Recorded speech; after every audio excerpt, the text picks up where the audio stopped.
My name is Cedric Austin. This is project for the Aegis alert system. We're going to start with the constructor, the network alert. It implements comparable. It's just a constructor we have to get the alert ID description and the threat level. And here we have an exception for it, so that if the threat level isn't between 1 and 10, it'll throw out an exception just saying that the threat level is not between 1 and 10 and the alert is discarded. And we have an override to compare one threat level to another, which we will use for sorting.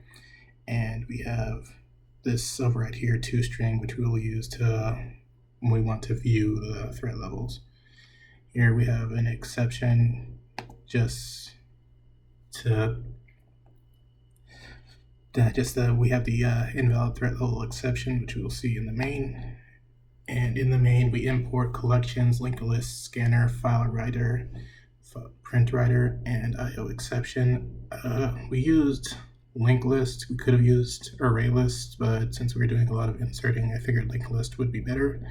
And we have file writer, so it'll write the text file, and print writer, so it'll print the list to the file we write with the file writer.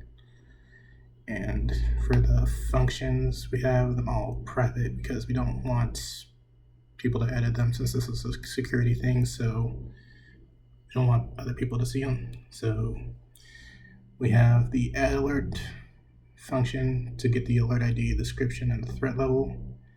And if the threat level is not invalid or something is not invalid with the alert, it'll say alert added successfully, and if not, it'll print error. The threat level must be a whole number. That way, if they try to add something like threat level high, it'll just get thrown out and not get added to the list. And for viewing alerts, we have if the alert list is empty, then no active alerts, but if it is, it'll print each alert out. And we have sort list, which we use collection sort for. It'll just sort our list by the threat level, which is what the comparable to is for. It compares the threat level of one alert to the threat level of another. Then we have shuffle alerts, which will just randomize the order of the alerts. And for find extremes, we have collections min and collections max, which will find the alert with the lowest threat level and the alert with the highest threat level, and then it'll print them out here. And I set it up so it'll print it out all in one line just to match the example better. And then we have shutdown, which will run when we enter done. And what this does, it writes the file text, threat log text, and then it'll print the list we have into that file.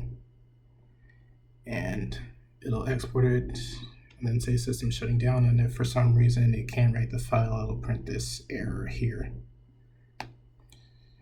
And in the main, we have the blank command string, the blank string command, and it'll print out the system is initiated. And we have this while loop, and we have it set up so that while command does not equal done, it'll keep running. So we can just keep doing the add, view, sort, shuffle extremes until we enter done.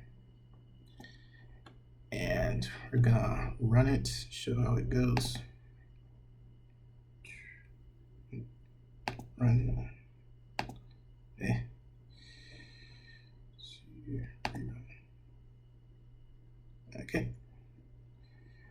Okay, there we go.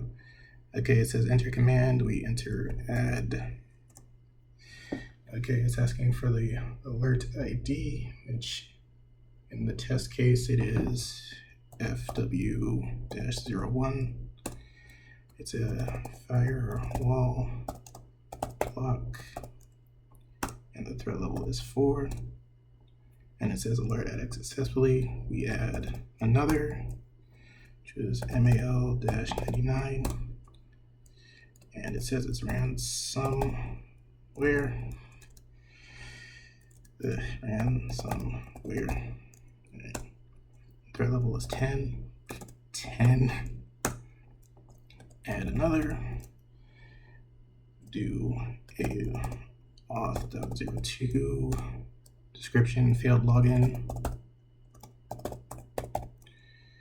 The level is 2. Now we do view, and we can see our stuff right here. We can do sort, and do view one more time. Yeah, we can see here it's sorted by the thread levels. We do shuffle, view. And we can see here it's shuffled. It kind of got shuffled in reverse order, but it's shuffled. And let's do extremes.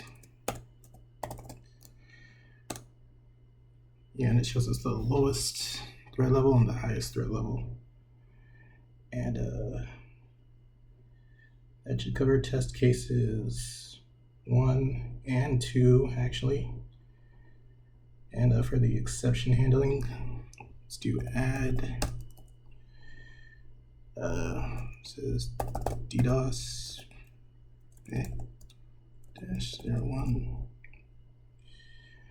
and that is a traffic spike. Threat level, we say it's high, and it says error. Threat level must be a whole number. And we try to add another one.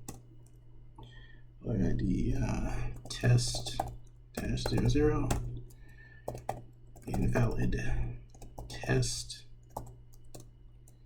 threat level 13. Yeah, error, threat level must be between 1 and 10. Okay, that should be test case 3, and if we hit done, yeah, it says exported, written successfully, and we can see the text file right here. Yep, we got the malware, the firewall block, and the failed login. And it's still sorted as we saw earlier right here. And that should be all for assignment for Aegis Alert System. All right, thank you.